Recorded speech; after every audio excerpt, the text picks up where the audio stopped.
Bon, c'est pas la peine d'en mettre trop, hein. En même temps j'ai une très jolie peau. Et tu présentes quoi aujourd'hui, Benoît? Ah bah attends, on est mardi, je fais le mardi, donc il y aura le reportage, ça doit être Guitar Hero, il y aura le temps perdu, et puis Rétro Magique, hein, et puis les news pour commencer, comme d'hab.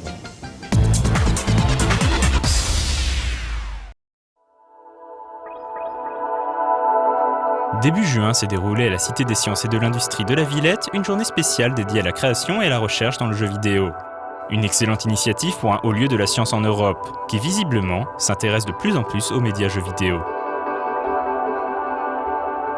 En deux mots, l'idée c'est de dire que le secteur du jeu vidéo est un secteur en pleine énergie et en pleine vitalité, avec un développement économique extrêmement important. Et on est en même temps en train de se rendre compte que c'est une culture, que c'est la culture d'une génération, et qu'on manque peut-être un petit peu de lieux de travail, de réflexion, de recul, pour imaginer les différentes formes de développement de cette culture. Et donc on est dans cette situation où la Cité des Sciences peut peut-être demain devenir l'un des lieux références en matière de jeux vidéo, et c'est l'un de nos challenges des années qui viennent. L'événement d'aujourd'hui était le premier rendez-vous entre l'univers de la recherche et l'univers des créateurs de jeux vidéo. L'après-midi, 3 thèmes étaient abordés par différents intervenants et modérateurs. L'immersion, l'émotion et le corps. Pour l'immersion, c'est Eric Viennot, le créateur de In Memoriam, qui s'est exprimé en évoquant ses propres expériences et souvenirs sur des jeux comme Doom ou Ico. En tant que joueur, je dirais, il y a deux souvenirs qui me reviennent à l'esprit. D'abord, c'était dans les années 90. La première fois que j'ai joué à un FPS en mode multijoueur, je crois que c'était Doom. Et donc, je crois que je me suis retrouvé dans une équipe comme ça qui jouait en réseau. J'ai commencé à jouer avec eux et je me souviens avoir passé, je crois, 2 ou 3 heures, alors que j'avais l'impression que je commençais simplement, j'avais passé une demi-heure et j'étais en retard à mon rendez-vous qui suivait. Et puis l'autre souvenir, c'est un souvenir qui me touche beaucoup plus, c'est Ico. J'ai joué avec mon fils, on a joué une vingtaine d'heures et je me souviens à la fin du jeu, ceux qui ont joué peut-être s'en souviennent, on se retrouve alors qu'on a accompagné une jeune fille pendant des heures et des heures, on l'a protégée, qu'on l'a tenue par la main, etc. À un moment donné, elle est enlevée et on se retrouve seul. Comme par hasard, il se met à pleuvoir et c'est vrai que ce moment-là, j'ai vraiment ressenti une émotion que j'ai ressentie nulle part ailleurs, ni dans le cinéma, ni dans la littérature, ni dans la peinture, quelque chose de vraiment spécifique aux jeux vidéo. Et c'est peut-être à ce moment-là j'ai vraiment eu la sensation que le jeu vidéo était à moi. Pour l'émotion, la parole a été laissée à David Cage de Quantic Dream, le studio qui travaille actuellement sur Heavy Rain et à qui l'on doit déjà des jeux comme The Nomad Soul ou Fahrenheit. On a choisi de classer les émotions en 2 catégories, les émotions qu'on appelle primitives, qui sont toutes les émotions qui relèvent de ces premiers instincts, qui sont notamment la peur, qui sont la frustration, qui sont le sentiment de pouvoir. Et on a choisi ensuite de les classer dans des émotions dites sociales, qui sont toutes les émotions qui se destinent au groupe. C'est-à-dire comment envoyer un message à la communauté autour de moi, qui sont apparues dans l'évolution, a priori, plus tard. C'est par exemple la tristesse, qui dire au groupe je suis en situation de détresse, aidez-moi. C'est de dire je suis heureux, je ris, donc tout va bien, etc. C'est l'empathie, c'est un peu toutes ces émotions-là. C'est que l'émotion dans les jeux vidéo, c'est vraiment consacré sur ces émotions qu'on a évoquées comme étant primitives, et très basé vraiment sur ce qu'on ressent physiquement. Donc c'est l'agressivité, la peur, la frustration, la compétition.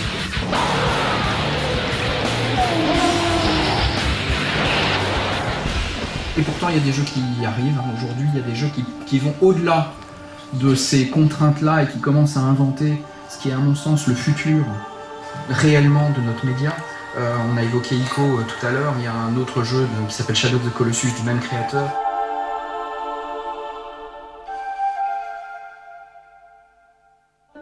Après l'immersion et l'émotion, c'était la notion de corps qui était abordée par Michael Stora, psychologue hyper médiatisé et ardent défenseur du jeu vidéo. Il y a cette idée de marcher dans l'image et je crois que les FPS, et entre autres en ce qui me concerne, la première expérience lorsque j'ai joué à Deus Ex, c'est cette idée tout d'un coup de pouvoir rentrer dans l'image, d'être dans le mouvement, de pouvoir justement m'approprier les images. Cette idée de toucher l'image, et c'est vrai que j'ai la DS Lite et c'est un rapport totalement étonnant dans cette capacité de pouvoir justement enlever cette interface qui est celle de la manette ou de la souris comme une manière d'avoir un rapport quasiment plus corporel. Bref, cette journée s'est révélée aussi instructive qu'amusante. Une excellente initiative qui pourrait tout à fait être reconduite, la Cité des sciences et de l'industrie s'intéressant enfin aux jeux vidéo comme il se doit. On est dans une réflexion où la Cité des sciences se demande sous quelle forme elle pourrait jouer ce rôle de lieu référence en matière de jeu. Les expositions, c'est l'un des médias, et c'est l'un des médias très maîtrisés ici. Il y a aussi différents événements. Là, tout de suite, en juin, juillet et août, on organise, dans le cadre du Carrefour numérique à la Cité des sciences, une manifestation autour de sport et numérique.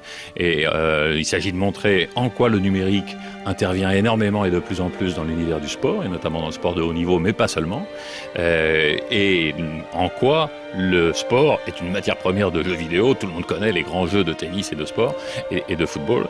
On est vraiment dans un moment d'échange et de symétrie formidable, puisqu'on a toutes sortes d'événements sportifs en ce moment, Roland-Garros, demain l'Euro, les Jeux Olympiques, le Tour de France à la voile, qui vont fournir des prétextes à raconter autrement ce qu'est le sport et ce qui est en train de devenir le sport dans le numérique.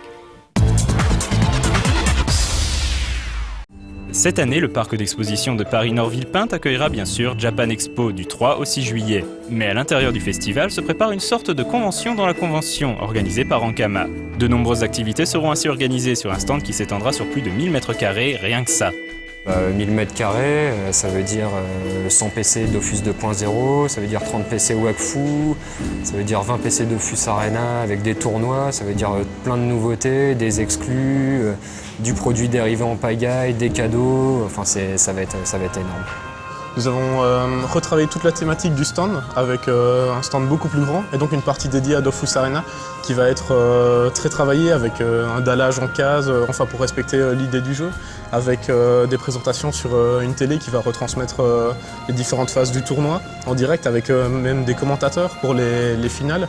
Et donc tout un aspect plus travaillé, plus compétition et surtout plus pro. Donc là c'est la Dofus Arena League, c'est-à-dire un tournoi par jour sur Dofus Arena avec des lots à la clé, un leader, donc un classement qui va se mettre en place tout au long de l'année. Maintenant les points sont déjà distribués, on a des gens en tête, donc ce sont les gens à battre à ce tournoi-ci. Ils se sont déjà inscrits, donc venez essayer de les battre.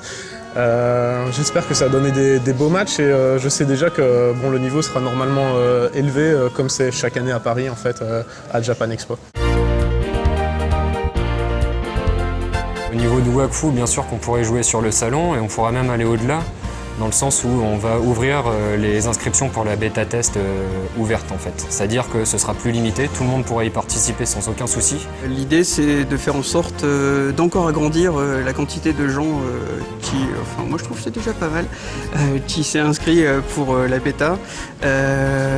L'idée étant que quiconque se pointera là-bas aura une petite machine avec un formulaire électronique où ils pourront mettre leurs infos. On ne connaît pas encore la date précise de lancement, mais tout le monde pourra venir s'inscrire donc sur des PC exprès pour cette occasion-là, avec son compte Ankama Games, il vient, il rentre et il est sûr d'avoir une place en bêta-test ouvert. Les joueurs pourront trouver sur Elfou un nouveau donjon fait exprès sur la thématique des chouchous, qui est la thématique d'Ankama pour Japan Expo, qui sera donc un contenu exclusif avec des créatures qu'on aura fait exprès, plein de super trucs, des loots, les 12 cases de perso avec des sorts, une nouvelle visualisation en fait du jeu puisqu'il a beaucoup changé depuis Japan Expo l'année dernière. Et on va aussi leur proposer en fait des séries de challenges, des quêtes en fait, des choses à faire coopérativement avec une espèce de feeling un peu Mario Party où les joueurs vont pouvoir s'éclater tous ensemble sur le stand. Bien sûr qu'on pourra jouer à Dofus 2.0, je veux dire c'est même le pôle principal de cette Ankama Convention 2.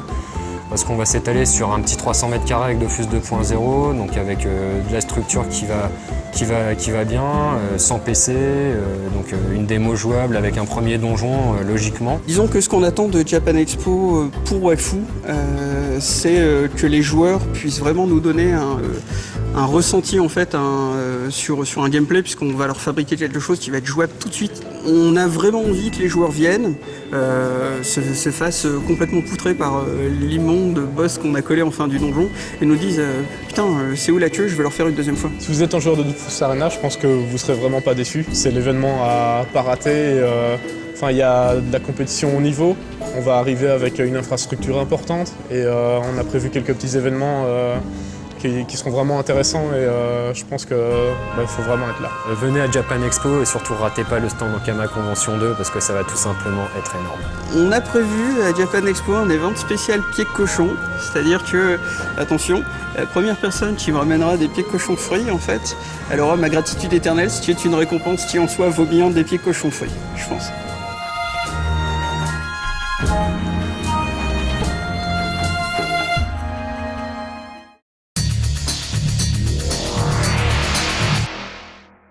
Alors, si je peux mettre celui-là.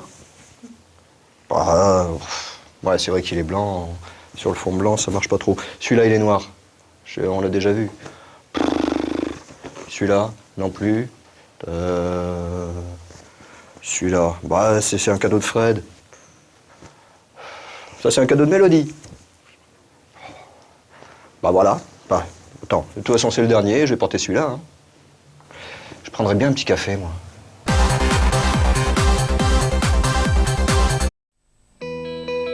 À l'occasion de la sortie prochaine fin juillet de Guitar Hero On Tour sur DS, nous avons rencontré Mademoiselle K dans un petit hôtel parisien entre deux concerts.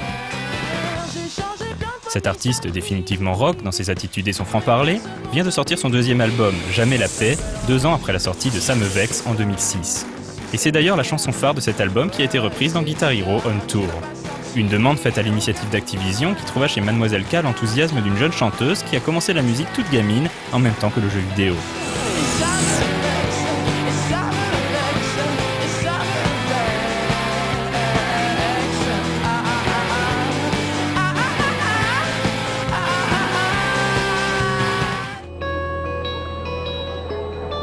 Je suis Mademoiselle K, chanteuse du groupe Mademoiselle K, née en 1952 et mort pas encore.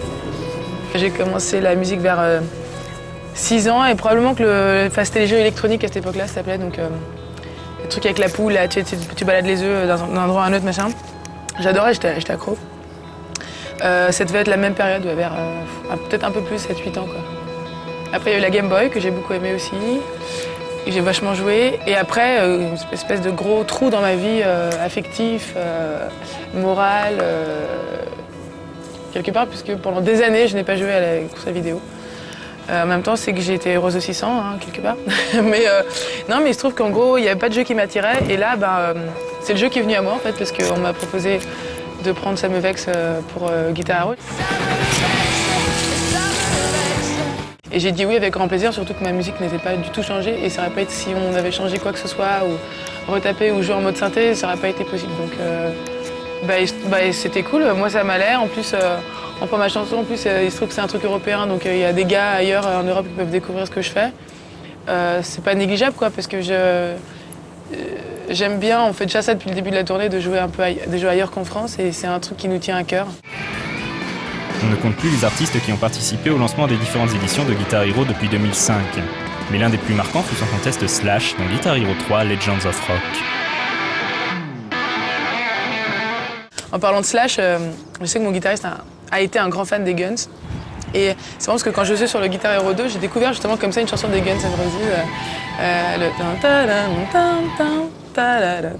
y a une super partie de guitare là, qui fait un peu jeu électronique d'ailleurs et qui a un truc très électronique, je sais pas.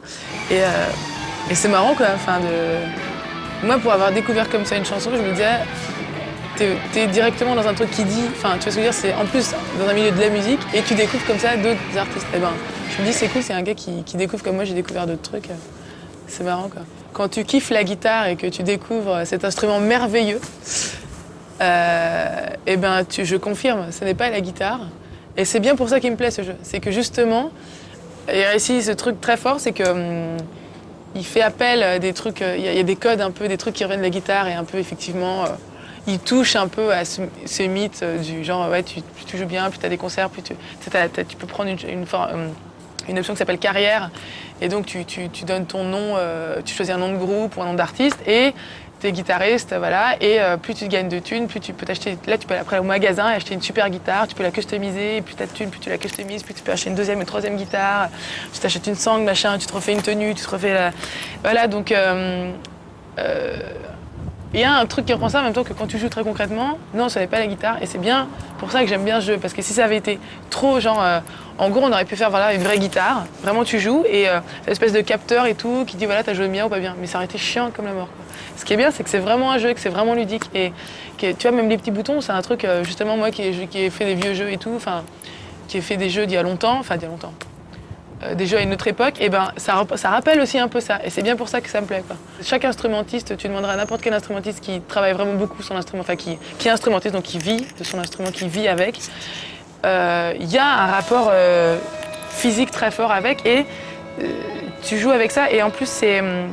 là pour le coup justement c'est... Mais même, tu vas voir un gamer, un mec qui joue vachement, c'est presque une autre vie, enfin tu vois, alors que tu vas avec un truc virtuel, alors que là l'instrument, mais je pense qu'il peut y avoir un peu de ça, mais l'instrument c'est quelque chose qui te permet de créer quelque chose de complètement immatériel et d'accéder à ce truc qui est la musique, qui est une espèce de truc qui est là, que tu entends et que tu peux pas choper, quoi, tu vois.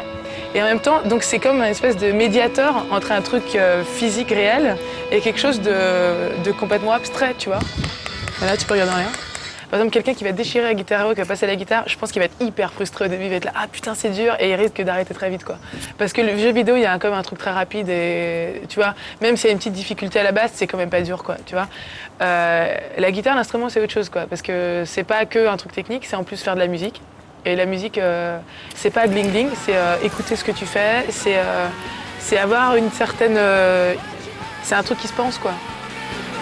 Guitar Hero On Tour et son périphérique dédié est annoncé pour le 18 juillet prochain sur DS avec Mademoiselle K en guest européenne, accompagnée des plus grands comme Santana, ZZ Top, Pat Benatar et même Tokyo Hotel. On attend maintenant de main ferme cette version DS et son périphérique dédié afin de pouvoir impressionner les filles sur la plage en masterisant Samevex sur DS façon Superplay.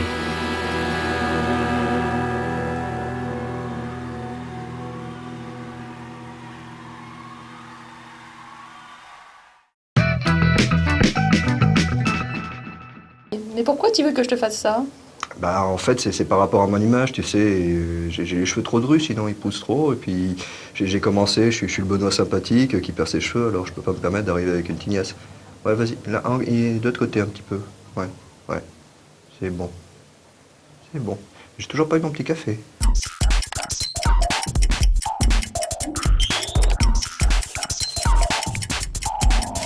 Bonjour, plus de télé ni de net, et il serait donc temps de changer de provider, alors que faire durant vos heures supplémentaires?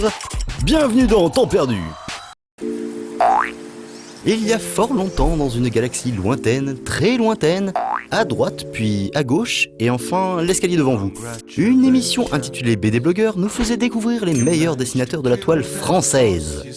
Parmi eux, le sympathique et discret Keck avait fait sensation car en plus d'être talentueux, celui-ci proposait en sus de ses dessins une pléthore de bouffetans programmés avec soin, intitulés « Les jeux chiants ». Autant vous l'annoncer tout de suite, rarement un site avait été aussi bien nommé. Non pas que les jeux présentés ici soient inintéressants, mais leur géniteur prend un malin plaisir à tenter de nous rendre fous. Entre le taquin chiant à base de dessins mouvants spécial Vomitron et le jeu du serpent à la maniabilité changeante suivant l'orientation du plateau, Keck s'en prend régulièrement à nos nerfs, mais le fait de très belle manière. Beaucoup de développeurs sur le web ont leurs petites marottes, leurs petits trucs à eux récurrents, et apparemment, ici, labyrinthe idiot semble être la spécialité du monsieur. Outre le labi chiant qui tourne, il est fortement conseillé de s'essayer au labi flou, ou comment s'obliger à résoudre un parcours en un minimum de temps.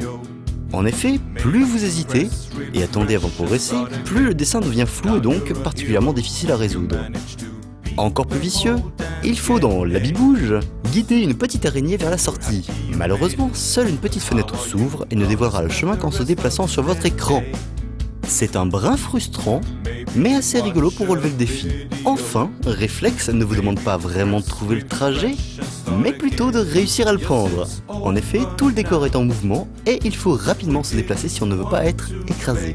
On trouve aussi ici des jeux décérébraux, par exemple avec le Dr Kawashi Keck. Il faut mémoriser l'emplacement des nombres et des lettres qui s'affichent à l'écran, puis cliquer sur les bulles dans l'ordre qui nous semble correct. Les secrétaires sont ensuite à l'honneur avec cette petite application qui leur est dédiée. Il faut taper le plus rapidement possible les lettres qui apparaissent sur le clavier, mais attention, celle-ci ne s'affiche que rarement à l'endroit indiqué. Petit coquin. Dans Space Bubble 4000, il faut dans un temps limité, sinon c'est pas drôle, ramasser 10 bulles en évitant les grosses bouboules qui traînent. C'est speed, ça se joue plutôt bien, et on y revient régulièrement sans trop s'en rendre compte. Un peu de sport ne vous ferait pas de mal, si je vous ai vu. Alors que diriez-vous d'une petite partie de golf avec Bouliboula ? Il suffit de choisir la bonne direction, puis de cliquer et de relâcher pour envoyer la balle. Clairement super hoche dès le 3e niveau, ce petit truc est un véritable bonheur, même si parfois, il faut bien avouer que certains rebonds sont un peu hasardeux. Et que dire de la folie du marbre, du labyrinthe 3D, du double jeu, du parcours chiant de Calcanichez de vous, et de la foultitude de petites merveilles que vous trouverez ici. Que du bon pour occuper vos heures supplémentaires bientôt obligatoires. Et d'ailleurs ça tombe bien, car il ne faut surtout pas oublier que... pour gagner plus, jouez plus.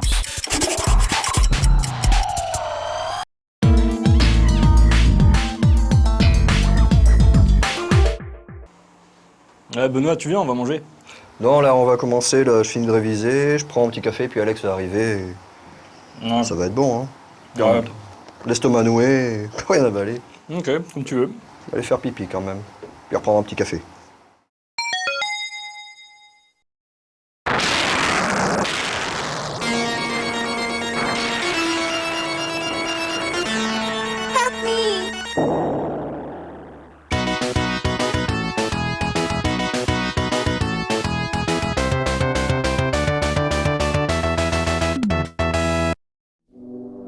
En 1998, Jordan Weissman et Dave McCoy lancent Crimson Skies, un étrange hybride entre jeu de plateau et jeu de rôle. Se déroulant dans des années 30 alternatives, Crimson Skies doit s'affronter des pirates de l'air haut en couleur, en quête d'aventure, de richesse et de gloire. Publié par FASA, la société déjà à l'origine de jeux de rôle et de plateau aussi légendaires que Shadowrun, Battletech ou Hearthstone, Crimson Skies ne tarde pas à séduire Microsoft, qui décide d'en acheter les droits pour un jeu vidéo sur PC.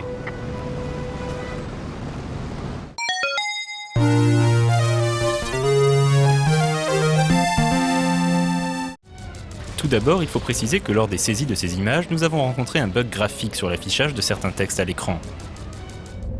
Dans l'univers uchronique de Crimson Skies, la Grande Dépression a provoqué l'éclatement des États-Unis en une myriade d'États rivaux. Dans ce contexte, le transport aérien de marchandises a connu un essor spectaculaire, et le Zeppelin règne en maître sur les airs.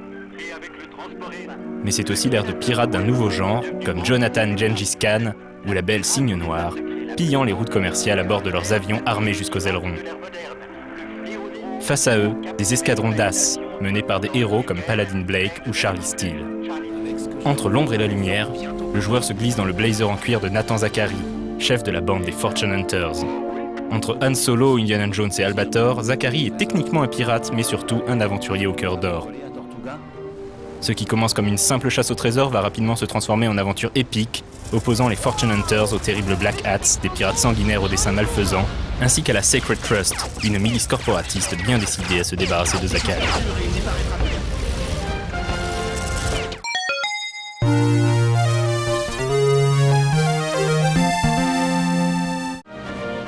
Crimson Skies est un simulateur de vol orienté arcade, mettant le joueur aux commandes d'avions imaginaires au design rétro très soigné. Faisant voyager le joueur des îles ensoleillées d'Hawaï aux pics enneigés de Skyhaven, la campagne faisait s'enchaîner des missions aux objectifs très variés, de l'attaque de Zeppelin au vol acrobatique, pour se terminer par une bataille aérienne d'anthologie au-dessus des gratte-ciels de Manhattan. En plus de la campagne solo, le jeu proposait un mode scénario baptisé Action immédiate, ainsi qu'un mode multijoueur. Cerise sur le biplan, le jeu incluait un éditeur d'avion pour personnaliser son engin de mort. Pas franchement facile, surtout lors des missions acrobatiques, le jeu proposait de nombreux challenges bonus pour les pilotes les plus habiles. La réussite de ceux-ci débloquait des coupures de presse et des trophées dans le journal de bord de Nathan, qu'il était ensuite possible d'exporter en fond d'écran pour son bureau Windows. Le jeu rencontra un joli succès qui s'explique grâce à son gameplay accrocheur et son atmosphère très soignée.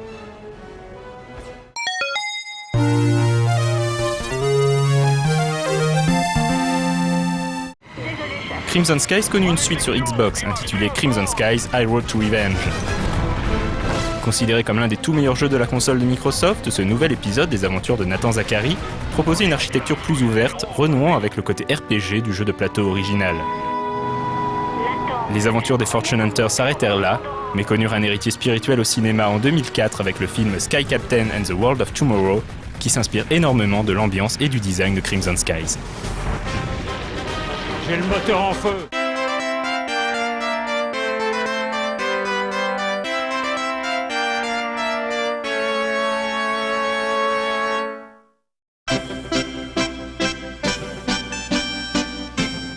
Hey, salut les geeks et les geekettes. Aujourd'hui un 100% exceptionnel puisqu'on aura un reportage sur Guitar Hero DS. Et merde. Alex, est-ce que tu pourrais venir s'il te plaît, il y a un problème de diffusion. Ouais, merde. Bon ok, je reprends un café et puis je vais faire pipi. Hein.